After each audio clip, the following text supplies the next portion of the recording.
সকলে বলুন আলহামদুলিল্লাহ। আমাদের অপেক্ষার পালা এখন শেষ। আমাদের মাঝে এই মুহূর্তে ইনশাআল্লাহ আজিজ কোরআন হাদিস থেকে মূল্যবান তাকরীর নিয়ে আসছেন সারা বাংলার আলোড়ন সৃষ্টিকারী, শুধু নয় সারা বিশ্বের আলোড়ন সৃষ্টিকারী একজন মুনাজিরে মিল্লাত, মুফতি মিল্লাত, যিনি সারা ভারতবর্ষ আমরা মনে করি যাকে, যিনি একটি বিশাল জ্ঞানের অধিকারী, যিনি কোরআন এবং হাদিসে অফুরন্ত ইসলামের মৌলিক বিষয়গুলি সম্পর্কে সারা বিশ্বের মধ্যে আমরা মনে করি যাকে খ্যাতি সম্পন্ন একজন বিশিষ্ট ব্যক্তিগণ, তিনি আমাদের মাঝে এখন বক্তব্য নিয়ে আসছেন। আপনার আমার সকলের সুপরিচিত ডক্টর এনায়েতুল্লাহ বসি সাহেব, পীর সাহেব, জোরপুর দেবরাজে জোরসোরের তাকবীর, নারায়ে তাকবীর, আল্লাহু আকবার, নারায়ে রিসালাত, ডক্টর এনায়েতুল্লাহ বসি হুজুর সাহেব জোরপুর দরবার শরীফের পক্ষ থেকে সকল আলহামদুলিল্লাহ হুজুরকে হুজুরের মূল্যবান আলোচনা উপস্থাপন করার জন্য বিনীত অনুরোধ রাখছি।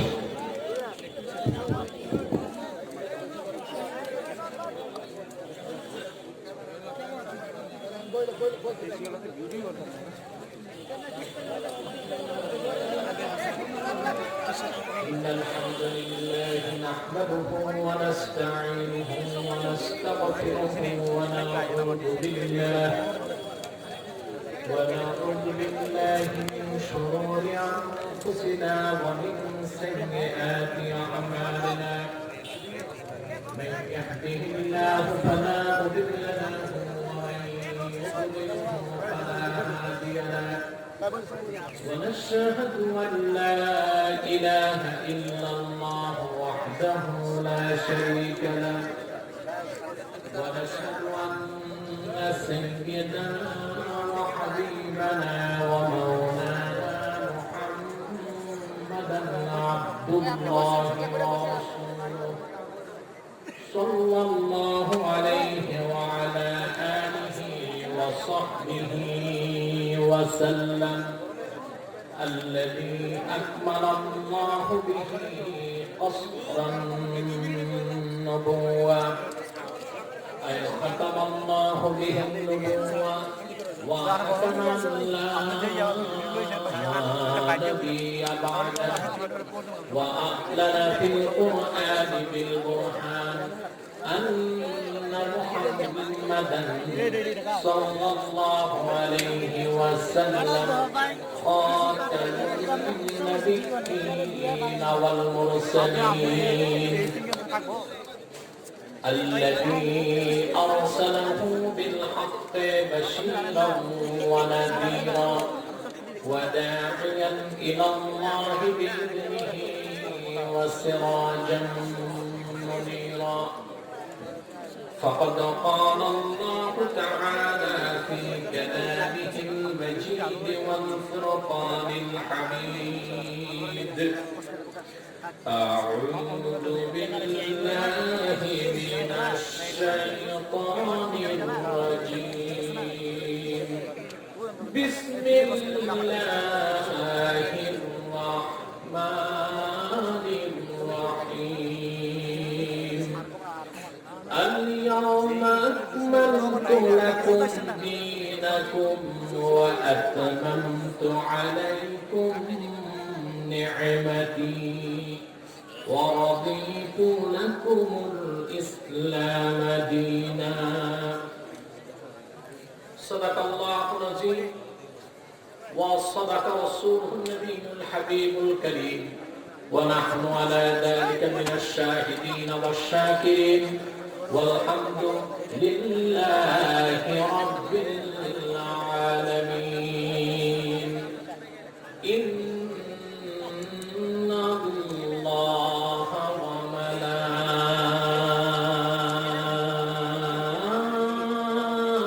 وملائكته يصلون على النبي.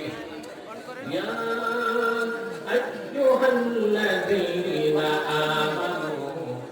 صلوا عليه وسلموا تسليما اللهم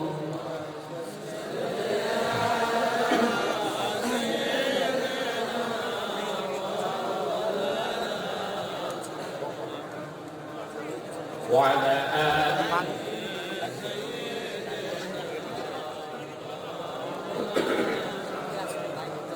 জবান খুলে দিল খুলে মহব্বত ইখলাসের সাথে রাসূল করিম সাল্লাল্লাহু আলাইহি সাল্লামের নূরানি কদমে দরুদ সালামের হাদিয়া পাঠিয়ে দিন আল্লাহুম্মা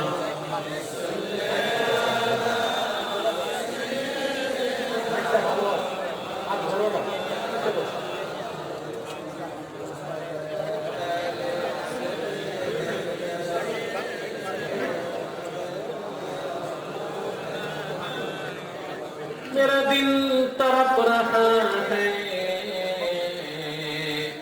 मेरा जल रहा है सीना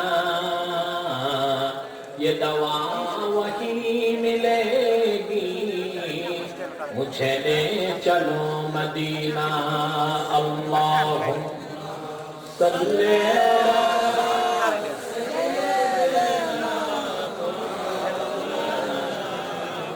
وعلى آل سيدنا مولانا محمد مدینے کی ہوا سے جنتی بو آتی ہے کھا کے پاکے مدینہ میں نور جنت چمکتی ہے اللہم صلی علی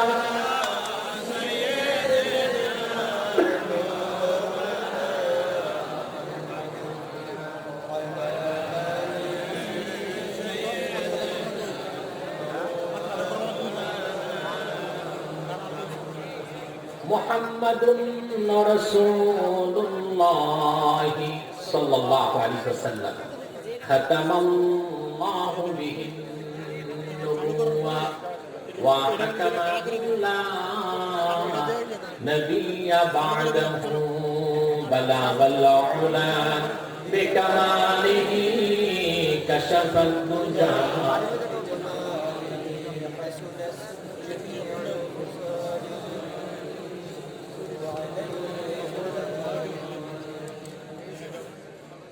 ঐতিহ্যবাহী দৌলতপুর দরবার শরীফের 64তম বার্ষিক ইসালে সওয়াব মাহফিলের সম্মানিত সভাপতি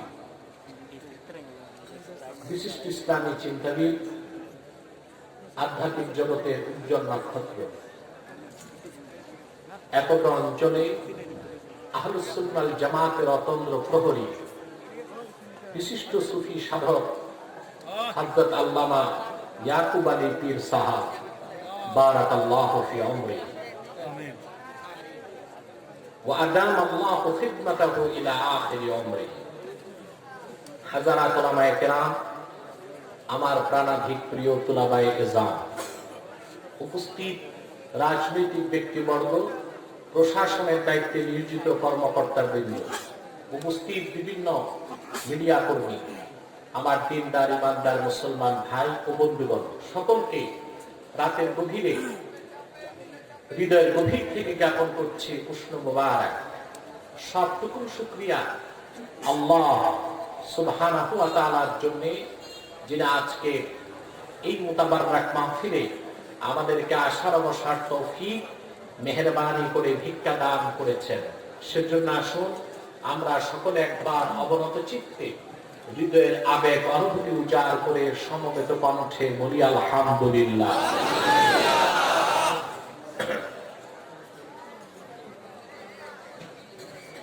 বলুন আলহামদুলিল্লাহ দরুদ ও সালাম আল্লাহর সৃষ্টি আল্লাহর আখিরি নবী নবিকুল সম্রাট হযরত মুহাম্মদ সাল্লাল্লাহু আলাইহি ওয়াসাল্লামের উপর আল্লাহ পাক আজ থেকে ১,৫০০ বছর আগে যাকে প্রেরণ করেছেন সর্বশ্রেষ্ঠ সর্বশেষ নবী ও রাসূল হিসেবে যার পরে আজ পর্যন্ত পৃথিবীতে অবশ্যই কোনো প্রকার নবী কিংবা রাসূল অবশ্যই আসে নাই, অবশ্যই এখনো নাই, অবশ্যই কিয়ামত পর্যন্ত আসবে না। সম্মানিত সুধী, আমি আজকে আপনাদের সামনে কোরআন কারীম সূরা আল মায়দা থেকে তৃতীয় আয়াতের অংশ বিশেষ তেলাওয়াত করেছি। মাইকের আওয়াজ একটু ধৈর্য ধরেন, ব্যবস্থা হচ্ছে।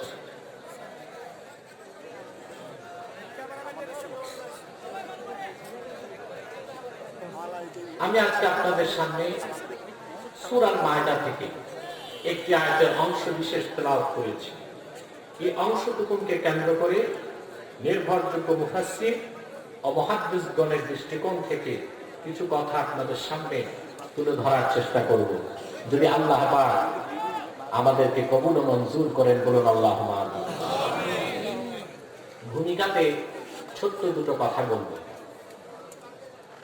তার প্রথম কথা হলো, আমরা এখানে কেন এসেছি? দৌলতপুর দরবার একটি আধ্যাত্মিক মার্কাজ। আলহামদুলিল্লাহ। আপনারা জানেন, বর্তমান পরিস্থিতিতে আমি খুব ভিতরে রাতে প্রোগ্রাম করি না, দিনে করি। কিন্তু এই দরবারের যিনি প্রতিষ্ঠাতা পীর হযরত ইয়াকুব আলী পীর সাহেবকে আমি মহব্বত করি খুব বেশি, তিনিও আমাকে মহব্বত করেন। একটি আধ্যাত্মিক সম্পর্ক আমাদের মধ্যে আছে। সেজন্য আমি অনেকটা কষ্টকে বরদাস্ত করে মাহফিল দিতে প্রতি বছরই আসার চেষ্টা করি। কারণ আমার কাজ হচ্ছে হক্কানি দরবারগুলোকে প্রতিষ্ঠিত করা আর আল্লাহওয়ালা বুজুর্গদের পক্ষে পৃষ্ঠপোষকতা জ্ঞাপন করা। অপরদিকে বাংলাদেশে প্রচুর ভণ্ড পীর এখন আছে, যাদের কাছে শরীয়ত নেই, বিভিন্ন বেসরা কাজে যারা লিপ্ত, নামাজ নেই, পর্দা নেই, জিকির ফিকির নেই, দরুদ সালাম নেই, আছে গান বাদ্য, শিরকি কাজ, কুফরি কাজ, বেদাতি কাজ। যাদের কাছে শরীয়ত নেই, মারিফতের দোহাই দেয়, ওই সব ভণ্ড পীর হিন্দুদের ব্রাহ্মণ, ইহুদিদের পুরোহিত আর খ্রিস্টানের পাদ্রীর মধ্যে কোনো পার্থক্য নেই। ইবনে তাইমিয়া বলেছেন, কুফরু সুফিয়্যা আশাদ্দু ওয়া আকবাহু মিন কুফরিল ইয়াহুদ ওয়ান নাসারা। যে সমস্ত সুফি মারিফতের দোহাই দেয় কিন্তু শরীয়ত বিশ্বাস করে না, ওইসব সুফি আর ইহুদি খ্রিস্টানের কুফরের মধ্যে ওই সুফির কুফরটা বেশি জঘন্য। ঠিক কিনা? প্রিয় ভাই বন্ধুগণ, তো এখানে এমন একটা দরবার আমরা এসেছি যেখানে শরিয়াত, তরিকাত, হাকিকাত, মারিফত চারটি জিনিস পাওয়া যায়। আলহামদুলিল্লাহ। কারণ শরীয়ত বাদ দিয়ে মারিফত নাই, আছে? জোরে বলুন। দুধ ছাড়া মাখন হতে পারে? বিখ্যাত ইমাম সোহরাওয়ার্দী বলেছেন, আশ-শরীআতু কাল্লাবানি ওয়াল মারিফাতু কায-যুবদা। শরীয়ত হচ্ছে দুধের মতো আর মারিফত হচ্ছে তার মাখনের মতো। দুধ ছাড়া যেমন মাখন হতে পারে না, শরীয়তকে বাদ দিয়ে মারিফতের কোনো অস্তিত্ব হবে না। হবে না। একটা দুধের মতো আরেকটা মাখনের মতো। সুবহানাল্লাহ বলবেন।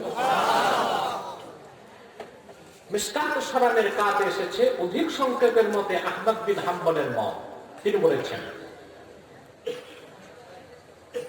ইমাম আহমদ বিন হাম্বল বলেছেন, মান তাআল্লামা ওয়া লাম ইয়াতাসাওয়াফ ফাকাদ তাফাসসাকা ওয়া মান তাসাওয়াফা লাম ইয়াতাআল্লাম ফাকাদ তাযান্দাকা ওয়া মান জামা বাইনাহুমা ফাকাদ তাহাক্কাকা। যে ব্যক্তি শরীয়ত শিখলো, মারিফত বাদ দিল, সে ফাসিক। আর যে ব্যক্তি মারিফতের দোহাই দেয়, শরীয়ত নাই, সে নাস্তিক, সে জিন্দিক, সে কাফের। যে ব্যক্তি শরীয়ত তরিকত দুটোটা জমা করলো, সেই মুহাক্কিক হয়ে গেল। আমার কথা বুঝে আসে না?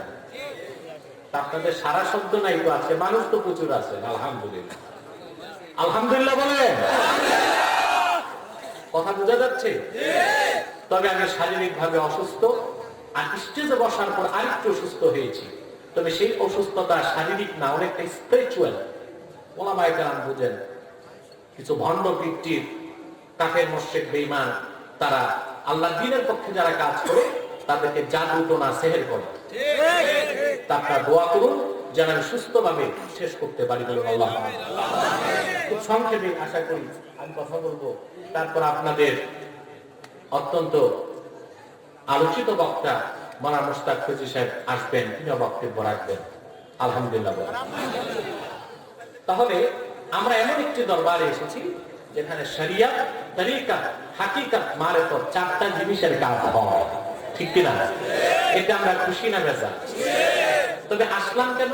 পার্থিব, জাগতিক, রাজনৈতিক কোন স্বার্থ আছে? কিন্তু জোরে বলেন না ভাই। একমাত্র এসেছি আল্লাহ ও তার হাবিব মুহাম্মদ সাল্লাল্লাহু আলাইহি ওয়াসাল্লামের রেজামন্দিকে অর্জন করার জন্য। বলুন আল্লাহুম্মা আমিন।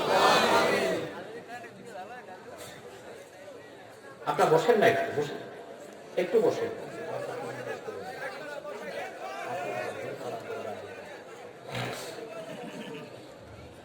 প্রিয় ভাই বন্ধুগণ, তাহলে আমরা এসেছি আল্লাহ ও তার রাসূলের রেজামন্দি অর্জন করার জন্য, ঠিক কিনা বলেন? এতে আপনারা খুশি না বেজার? ভূমিকাতে বর্তমান পরিস্থিতিতে বাংলাদেশে যেখানেই যাচ্ছি আমি একটি কথা বলে থাকি, এই যে লক্ষ লক্ষ টাকা খরচ করে আমরা মাহফিল করি, তাতে লাভ কি?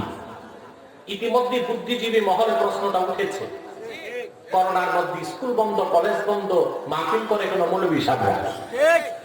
আসলে কিছু বুদ্ধিজীবী আছে, আলেম ওলামা দেখলে ওনাদের জলাতঙ্ক শুরু হয়। কি শুরু হয়? তবে জলাতঙ্ক বেশি দিন থাকবে না ইনশাআল্লাহ।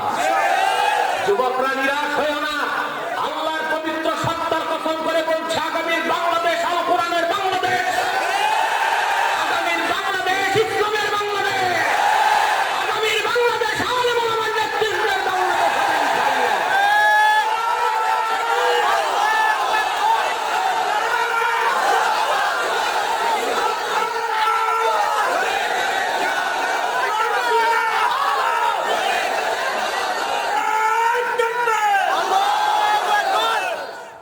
বিশ্বব্যাপী ইহুদি খ্রিস্টানদের সম্মিলিত চক্রান্ত হচ্ছে বাংলাদেশকে ডি ইসলামাইজেশন, একটি ইসলাম মুক্ত বাংলাদেশ চায় তারা।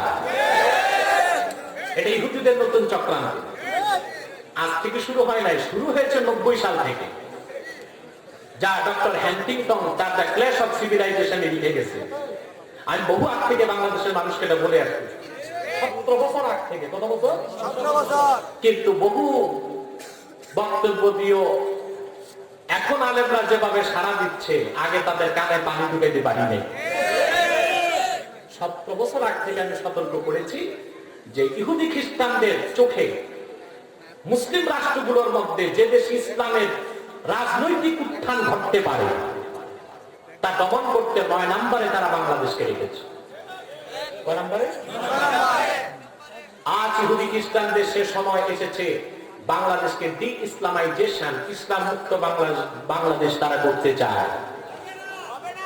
মনে রেখো নাস্তিকরা, বুদ্ধিজীবীরা, মনে রেখো সোনার বাংলার মুসলমানেরা 47 রক্ত দিয়েছে ব্রিটিশ খেদাও আন্দোলনে, 52 সালে রক্ত দিয়েছে ভাষা আন্দোলনের দাবিতে, 71 সালে রক্ত দিয়েছে স্বাধীনতা আন্দোলনের দাবিতে,